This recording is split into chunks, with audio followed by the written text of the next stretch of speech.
Alors, pour utiliser Sacoche, bon, il faut savoir que c'est un site internet Sacoche, hein, ce n'est pas une application à télécharger, donc vous allez y accéder depuis le site du collège.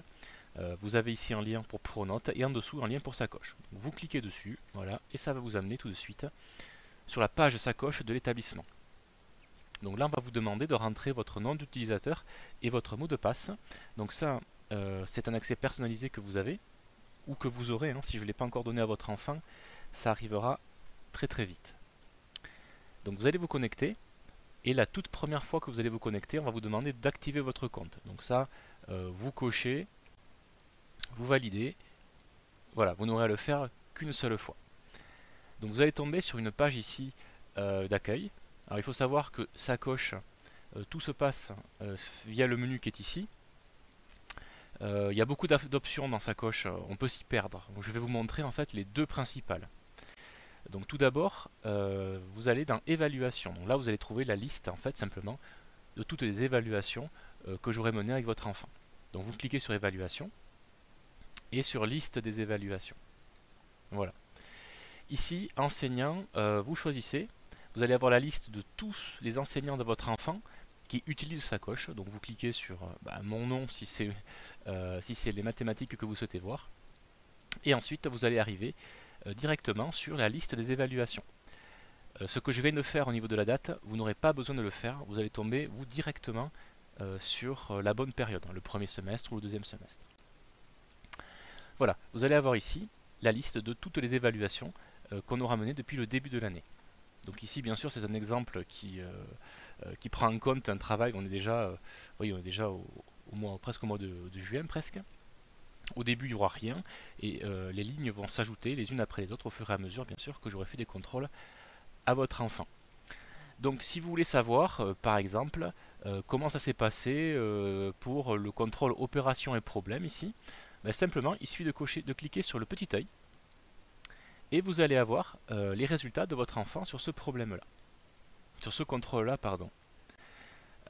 Donc ici, vous allez avoir, comme pour les contrôles, la liste de tous les savoir-faire en fait, qu'il faut maîtriser pour réussir son année. Donc ça, c'est un exemple au niveau 6e, et bien sûr, les savoir-faire varient évidemment selon la classe. Ici, le résultat obtenu par votre enfant pour ce savoir-faire-là. Donc il faut savoir que le code utilisé, vous l'avez ici. Le but est d'avoir une maîtrise satisfaisante, c'est le point vert. Ça veut dire que votre enfant maîtrise le savoir-faire dans des cas simples. Voilà, qu'il a compris. C'est le but. Hein. Dans le cas où ce n'est pas du tout compris, je mettrai rouge, ce qui veut dire que c'est insuffisant. Et si c'est entre les deux, c'est-à-dire qu'il a compris un petit peu mais pas assez hein, pour que je lui dise que c'est bon, il aura une maîtrise fragile. Je rajoute un dernier niveau, alors que j'ai appelé maîtrise experte, mais il y a un E par-dessus le point vert.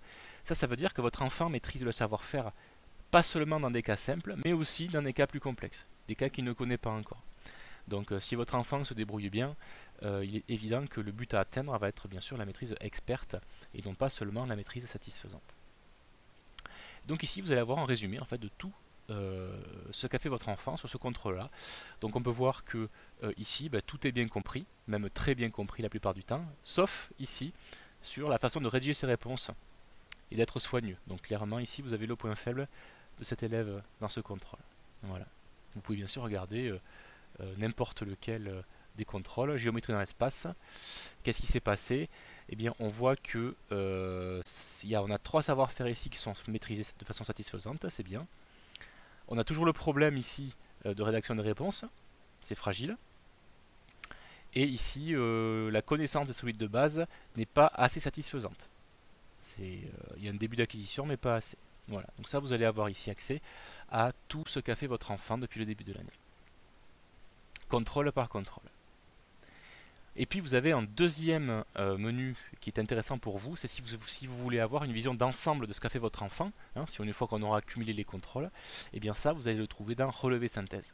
Bon, vous cliquez, vous recliquez sur synthèse d'item, voilà, vous rechoisissez les mathématiques ou la matière qui vous intéresse. Vous allez tomber directement ici sur la bonne période. Moi ici je la change, mais vous ce sera direct. Et vous allez avoir ici un bilan en fait de tout ce qui s'est passé. Catégorie par catégorie. Donc ici, vous avez par exemple l'utilisation des nombres. Voilà ce qui s'est passé globalement pour votre enfant. Qu'est-ce que ça veut dire? Ça veut dire qu'il y a 9 savoir-faire qui ont été maîtrisés et un par contre qui n'a pas été maîtrisé du tout. Si vous voulez savoir lequel, vous cliquez sur le petit plus et vous avez la liste. On peut voir ici par exemple que ce qui n'a pas été maîtrisé, c'est l'écriture des nombres en lettres. Voilà, on sait exactement ce qui reste encore à travailler. Tout le reste, je peux vous laisser le lire, ça a été maîtrisé. Alors même chose ici pour la construction des solides et des figures géométriques, la géométrie ici. On voit bien qu'il y a un savoir-faire qui est fragile, on clique, et on peut savoir que c'est la connaissance des solides de base. En fait, simplement, c'est ce qu'on a vu lors de l'exemple du contrôle juste avant. Mais là, vous avez la liste de tout ce qui est compris et ce qui n'est pas bien compris. J'ai rajouté 2 lignes à la fin, qui sont un peu différentes, mais qui vont être utiles. Vous avez une ligne mes compétences en résolution de problèmes. Donc ici, moi, je vais évaluer la façon dont votre enfant se débrouille dans des problèmes plus complexes.